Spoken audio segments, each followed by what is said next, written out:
Hopkinton. Welcome to the Hopkinton Hangout Hour. It is the first day of March 2021, one day and 1 month closer to springtime and warmer weather.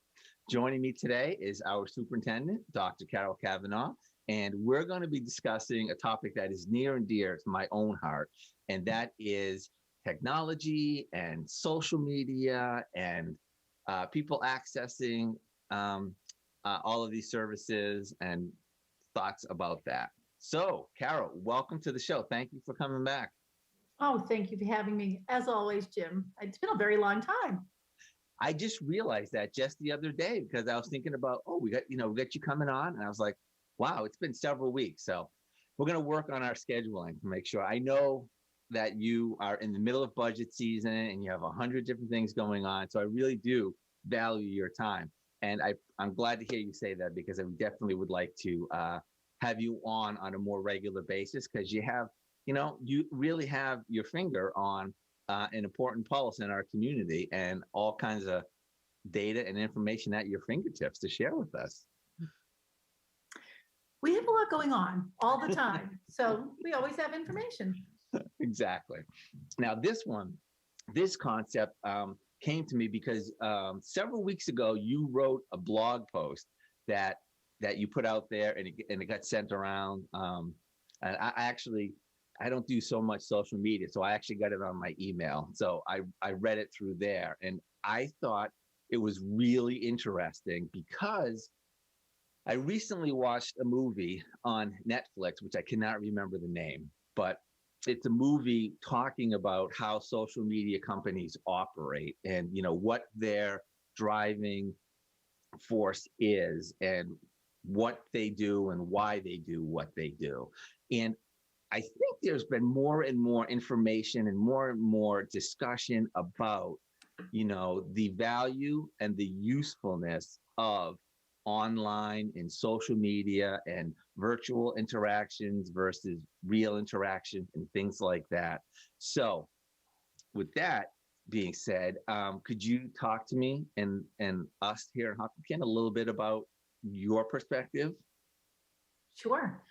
And maybe I'll go back in time, right? I can remember, I don't know. We could probably go back like 15 years ago. And I remember we were always saying to kids, put your phone away. This is school. Put your phone away. You shouldn't be on your phone right now. There's no time for socializing. But in reality, what we've all come to understand is that that device in kids' hands is not just connections to other people, but it's this sort of rapid pace connection to all the information that they can ever be seeking, right? So someone asks a question, who starred in that movie? Oh, hold on, I'll tell you. And we've just gotten to a place where it's your go-to, right? It's the thing that you do all the time, whether you need to be connected to other human beings or you need information, whatever it happens to be, kids are really attached to these devices now. And it sort of has happened over time.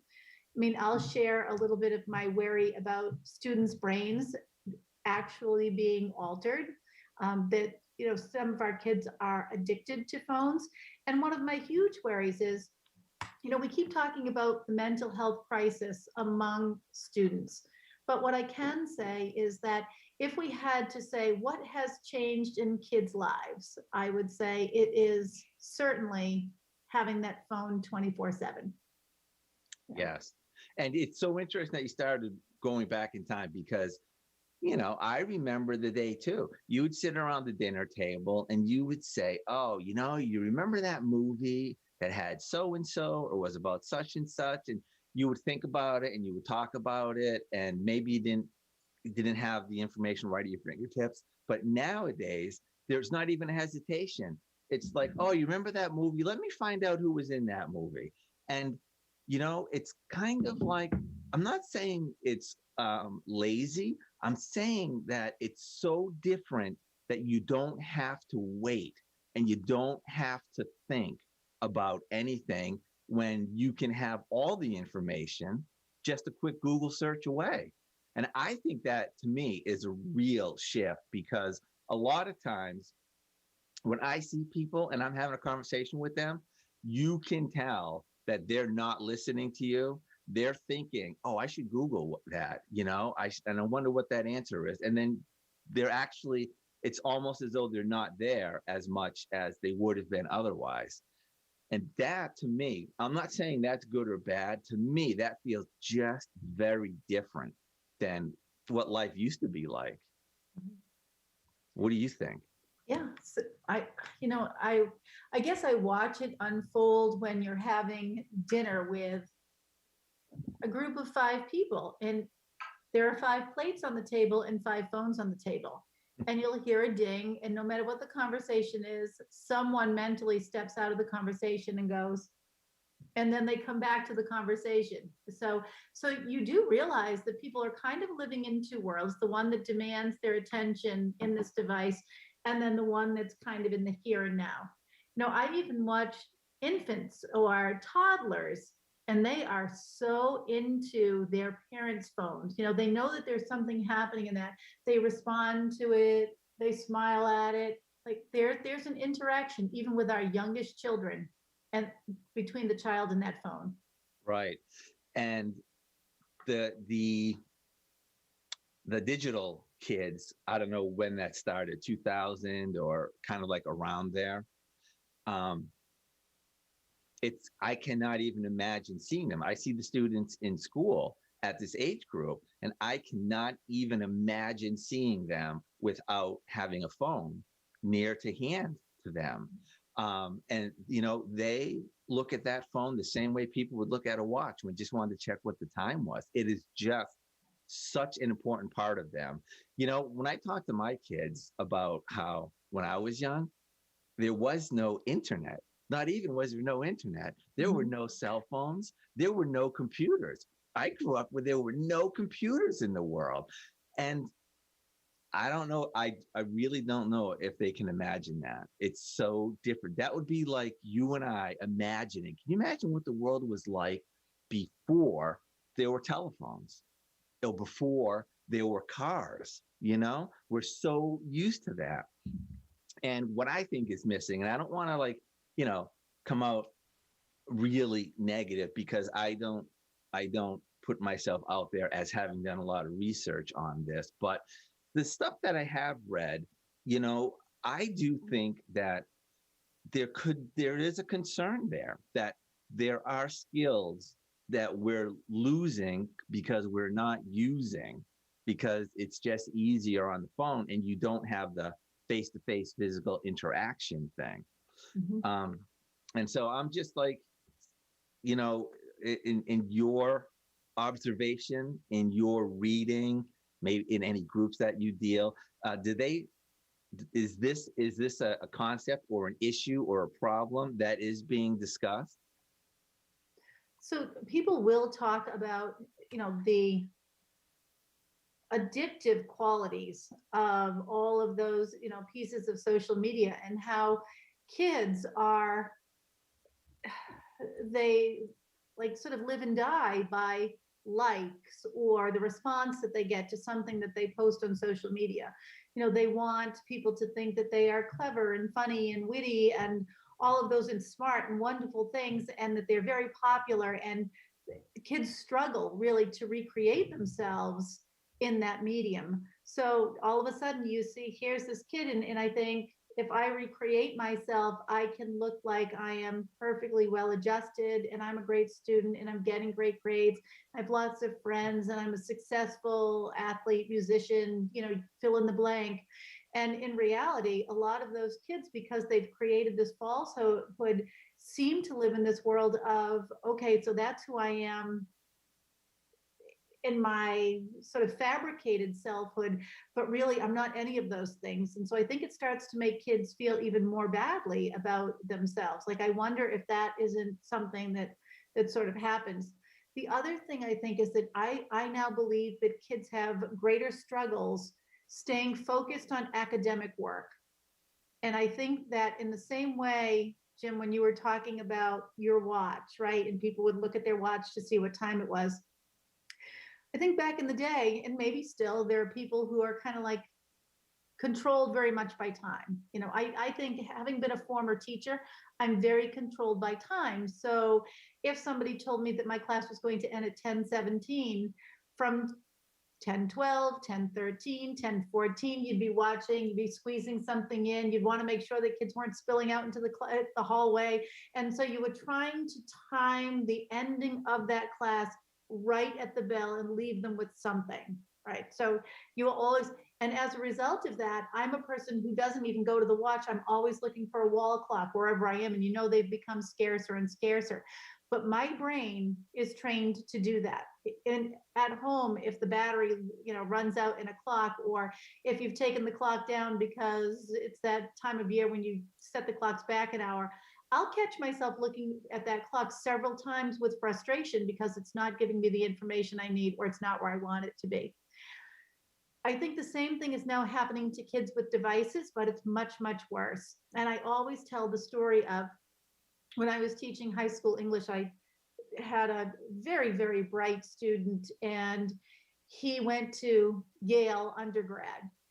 And I kept in touch with him over the years. And then more recently, he was at UMass Medical School. And, how's it going? I'm sure things are great. I'm sure you're studying hard.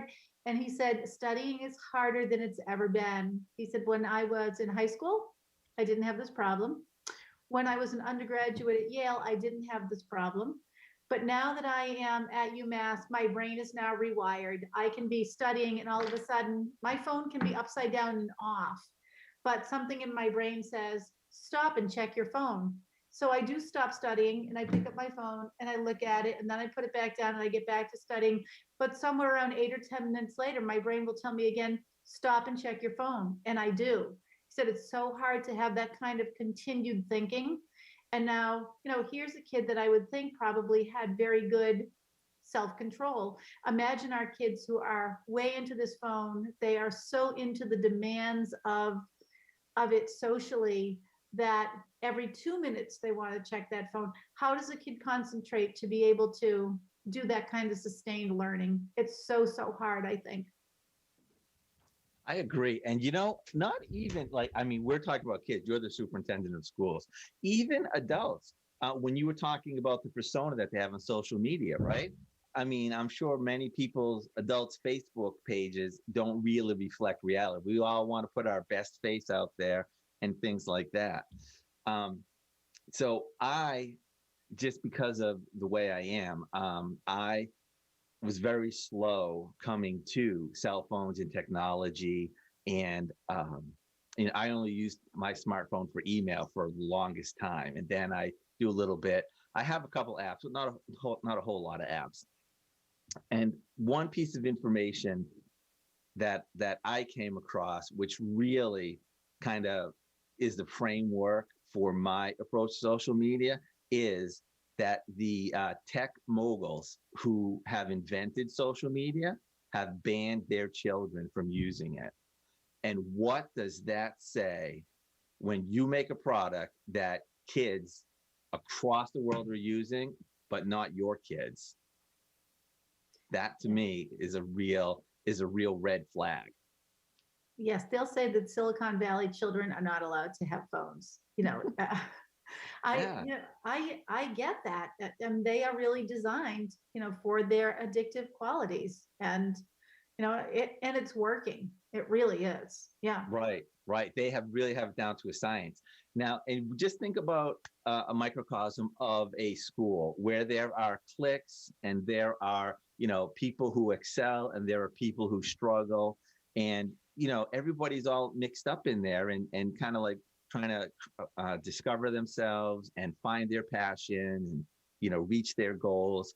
And in that situation, there are always people who, no matter who you are, there are always people that you think are better at something that's important to you, and people who are not as skilled at something that's important to you. And imagine now you're on social media where the number of people who think, rightly or wrongly, that they're better than you at whatever it is now limitless, right?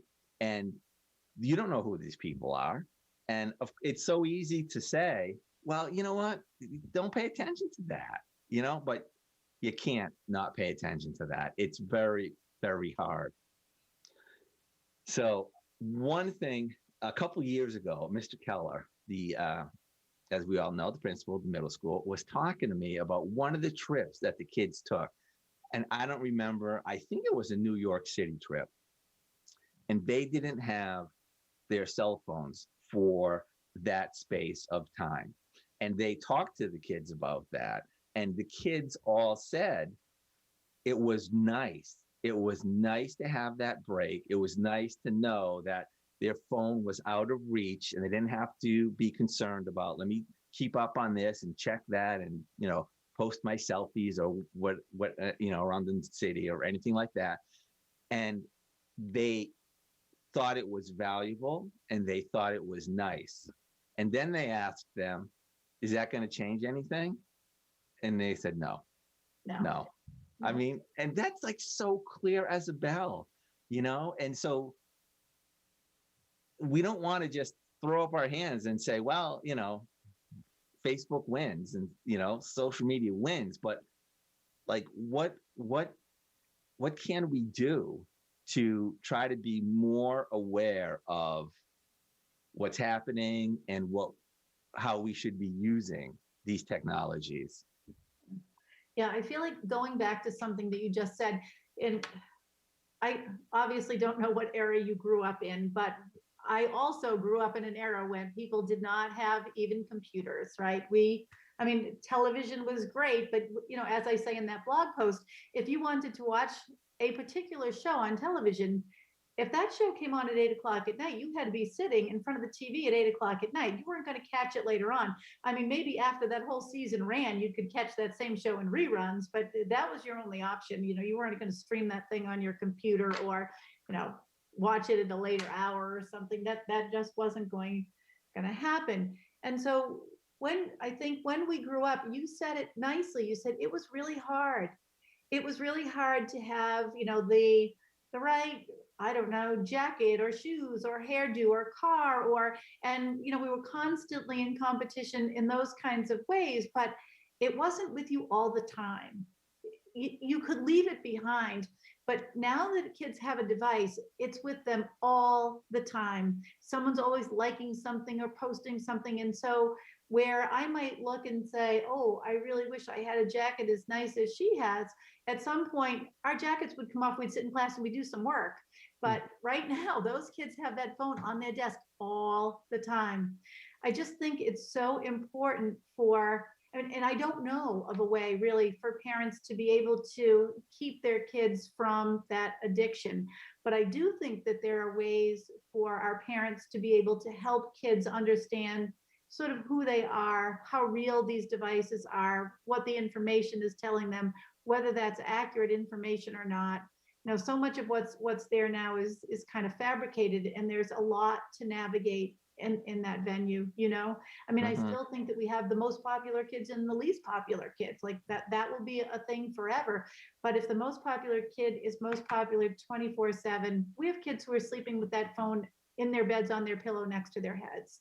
And that is just markedly unhealthy, that they can be awakened in the night by people who are texting them or, some kind of notification comes. And there have to be limits, absolutely have to be limits with technology. Right. So what about something drastic, Carol? What about putting cell phone jammers in the schools so cell phones don't work during the school day? Quite honestly, Jim, I don't know that I would think that would be a bad thing. If they worked at lunch or, you know what I mean? Like there's always that time in school before devices where you had opportunities to be social. So if that's what this is, then let's have some kind of, it wouldn't be such a terrible thing if we had those restrictions. I know there will be people who right now are listening to this saying, she's out of her mind. You can't do that. We need that for communication. And it is a communication tool, but at the same time, it's a very social and very demanding tool, and it wouldn't hurt. I'll tell you a funny story about me. So for whatever reason, I don't know that I've gotten to a place where I'm kind of addicted to this phone yet. And I'm glad for that. like on Sunday afternoon, I go and visit with my dad, and this thing stays in my purse. And he and I will be chitty chatting and making dinner and doing all those things. And it never dawns on me to go get that phone and look at it. And that is true to a degree where if I get caught up in something around my house, I can go hours without looking at this. But my adult children will say, in the event that something terrible happens to us, we would never list you as our emergency contact.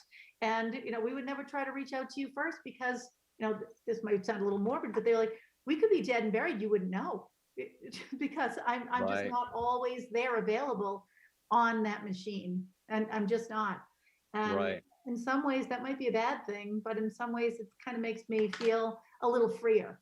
Mm-hmm. Yeah, I agree. And I got somebody who is sending us some comments thinking that we remind and warn consumers that it is a violation of federal law to use a cell jam or similar devices that intentionally block, jam, or interfere with authorized radio communication, such as cell phones. However, I have heard of schools, I don't know if they were in New York, but that have gone cell phone free. And I mean, I'm not advocating that we do that right now. And I would never make that decision because whew, that would be a really hard decision. But I'm just like kind of like dreaming about it. I mean, isn't it possible?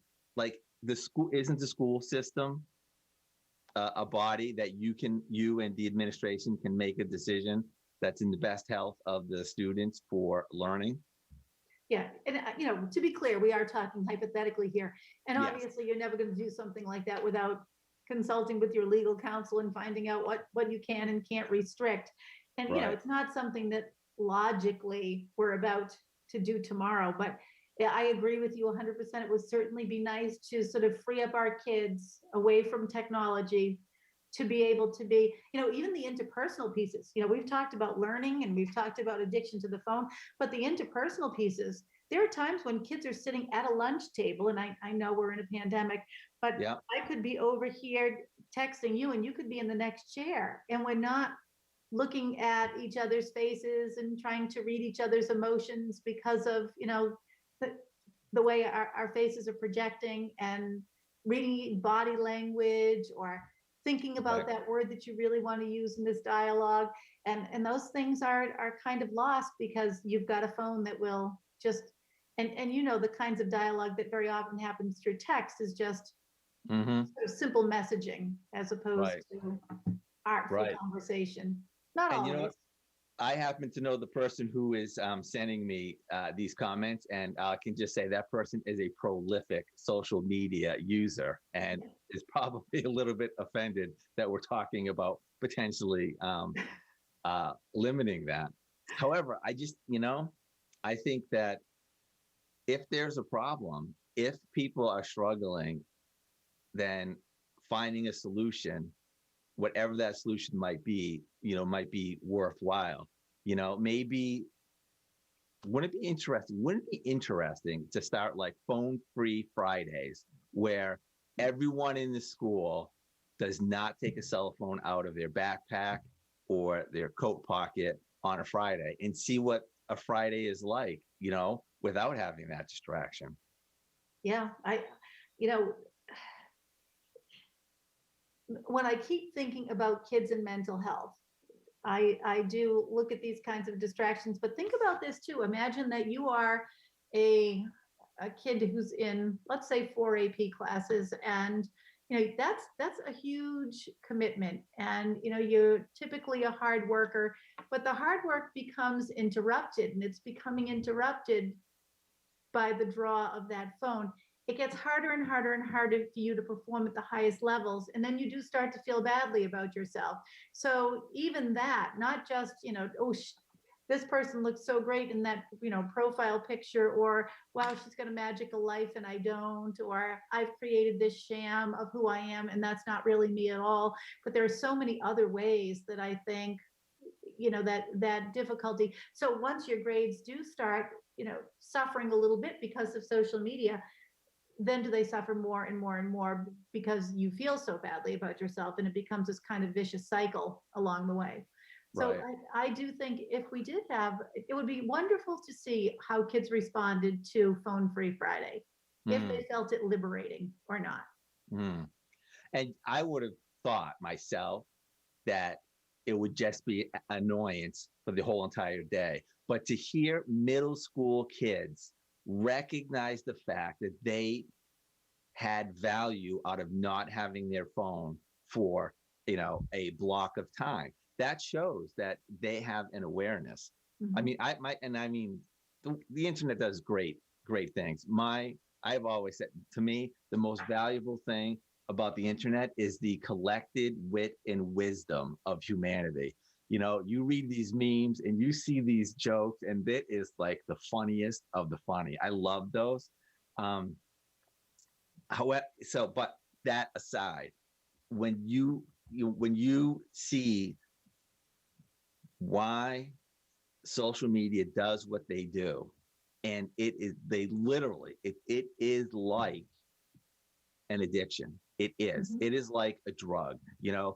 The drug of social media are the likes and the dings and the rewards for like watching things. And you know no matter what the thing is, when you are responding and you don't know consciously why you're doing that, because if somebody went to another person and said, so you're spending 6 hours a day on TikTok, and you have like 1,000 followers, and they like you, here and there, right? Is that worth it? Is 6 hours out of your day worth those little hearts or whatever they have on that app? And if you kind of look at it that way, somebody might say, no, it's not. But somehow it is, because that's what people are doing. Yeah. And I just think like awareness is so important. It is literally giving us this new type of thing that's a distraction, which, that's when I knew I was in trouble. Was like, if I was sitting in a waiting room, or I had to like wait at a cash register, like, what's new? What's new? Let me just check what's new. And I just read an article in Reader's Digest about the value of downtime, about the value of not thinking constantly all day long, because you're so superficially aware all the time, you never get to anything deep. So I have consciously, you know what, let me just sit with myself in silence while I'm waiting for something or other, and not try to fill every moment of the day just keeping me satisfied. Yeah, I also wonder how it impacts kids' physical wellness. Yeah, like, I mean, this is kind of a crazy thing, but back in the day when you got home from school, first order of business might have been to do your homework, and you'd sit down and get that done. And then you had that free time. So a lot of times we'd be like, oh, this, especially if it were, when the days are long, you'd go outside and there'd be fabulous game of wiffle ball or kickball or something in the neighborhood, and Yeah. you'd be out there for a long time until you were called in for dinner. Or even when you started to get older, you might hang out after school and say to a couple of friends, let's go run a couple miles or whatever, just because you can, or let's walk here and get an ice cream or something. But like, those are the kinds of things now that I think we've eliminated to some degree, because what used to be kind of physical social things have been replaced by sedentary social things. Yeah. Yeah. Mm. So we're really swimming upstream here, Carol. But Yes, we are. I think it's worth talking about, because not not commanding anything, but really just having people think about it. Think about if you're comfortable with your relationship with what you're doing, then you are. But if you can have a space where you think about something and you say, maybe I'm a little bit overboard, maybe it would be helpful for you. Yeah, and I think for as much as many, I guess I would just encourage people to educate themselves. Do the reading, do the watching, and see how social media or devices are controlling our lives. I think people would be very much surprised. But in those venues, you'll also find things that will help you to, kind of self-regulate, to set your own expectations, to know who you are. And I think that just through education, we'll do better for ourselves. Right. All right. Well, thank you so much. this has been great. I think about this a lot, and I really enjoyed having your perspective and having, people be exposed to thinking about that and how they use social media and other technology. So I appreciate your time. I look forward to seeing you again soon here on the Hangout Hour. Fabulous. Next time I come back, maybe we'll talk testing. All right, we'll get that on the schedule. You and Okay. Jen Parsons, right? Yes. Yeah. Excellent. All right. Thank you. Sounds great. Okay. Thanks, Jim. All right. Bye-bye. Bye-bye. And thank you for watching this episode of the Hangout Hour. I invite you back on Wednesday, where we'll have more live talk about our community. Take care, everybody.